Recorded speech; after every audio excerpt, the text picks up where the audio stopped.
नमस्कार, स्वागत है आप सभी का टोटल न्यूज में। आपके साथ मैं हूं रंजना। अंकित द्विवेदी। बुलेटिन की शुरुआत करते हैं बड़ी जानकारी के साथ। ईरान संकट पर सिचुएशन रूम में ट्रंप ने एक इमरजेंसी बैठक बुलाई है। बड़ी जानकारी दे दें आपको, हॉर्मुज स्ट्रेट को लेकर आए प्रस्ताव पर चर्चा होगी। अमेरिका के सामने रखा गया है हॉर्मुज स्ट्रेट खोलने का प्रस्ताव। नेवल ब्लॉकेड हटाने और ईरान के नए प्रस्ताव पर मंथन होगा।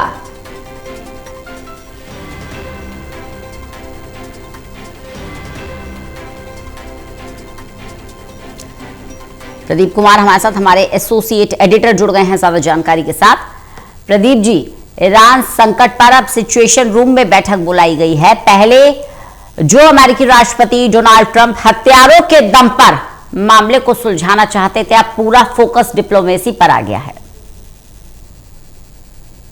देखिए, बिल्कुल रंजना, जिस तरीके से डेवलपमेंट हो रही है, पर्दे के पीछे से भी बातचीत चल रही है और बीते कल जो हलचल बढ़ी हुई दिखाई दी है, वो निश्चित तौर पर बता रही है कि कहीं ना कहीं जो बातचीत है और जो शर्तें हैं उनको लेकर मंथन हो रहा है और दोनों पक्ष यानी अमेरिका और ईरान की ओर से जो है अपनी अपनी शर्तें रखी गई थी और इसमें संदेशवाहक की भूमिका में, मैसेंजर की भूमिका में पाकिस्तान, इस्लामाबाद। और इस बीच ये जो घटनाक्रम बना है ताजा, उसमें ताजा अपडेट ये है कि विदेश मंत्री ईरान के अरागची जो मस्कट जा रहे थे, ओमान का जो मस्कट शहर है वहां पर उन्होंने मुलाकात की थी और उसके बाद तेहरान के रास्ते से वो लौटे थे फिर वापस मैसेज देने के लिए, क्योंकि उनको जो ब्रीफ किया गया था सैन्य प्रमुखों की ओर से, उनका मैसेज उनको देना था, ये सूत्र दावा कर रही है। और उसके बाद हॉर्मुज स्ट्रेट को खोलने के लिए, नाकेबंदी को हटाने के लिए ईरान ने सहमति जता दी है, लेकिन इसके इतर उन्होंने कई शर्तें रखी हैं।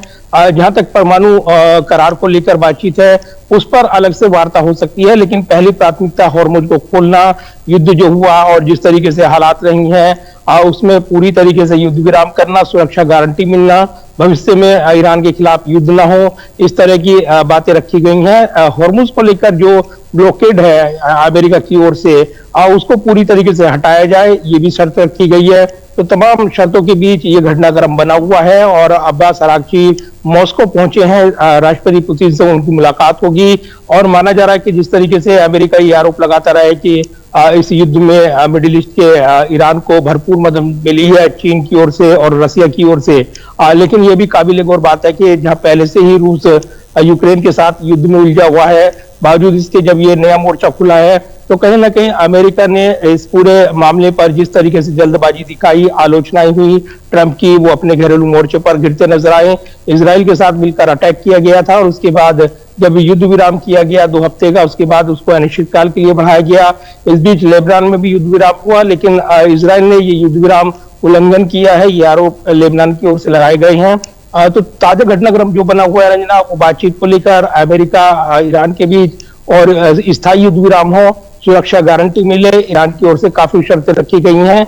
इसको लेकर तस्वीर साफ अभी औपचारिक तौर पर नहीं की गई है, क्योंकि पर्दे के पीछे से काफी हलचल बढ़ी हुई है और जब तक ये साझा यानी सीधे की आमने सामने की बातचीत नहीं होती है तब तक कोई करार होना मुश्किल है। तो फिलहाल पर्दे के पीछे से उससे पहले हलचल बनी हुई है, अपनी बातें ईरान पहुंचा रहा है, अमेरिका अपनी बातें पहुंचा रहा है और दोनों पक्ष एक संतुलन बनाए और एक बातचीत की टेबल पर आए, आमने सामने बैठकर मसले सुलझाए। इसको लेकर अभी कई दौर की बातचीत ऐसी जो पर्दे के पीछे से हो रही है या जो शर्तें रखी जा रही हैं, ये कई दौर की बातचीत चलेगी और उसके बाद ये तस्वीर साफ होगी सीधी बातचीत में क्या निकल कर आता है। तो फिलहाल इसको लेकर सस्पेंस बना हुआ है। ट्रंप की ओर से आज जो ईरान की शर्तें रखी गई हैं, सिचुएशन रूम में एक बड़ी बैठक बुलाई गई है जिसमें वो मंथन करने वाले हैं, ये सूत्र दावा कर रही हैं और उसमें वो ताजा हालात का जायजा लेंगे, अपडेट लेंगे और उसके बाद इस पर आगे बढ़ने का इशारा करेंगे। बने रहिएगा प्रदीप जी, लगातार चर्चा करते रहेंगे आपसे। वहीं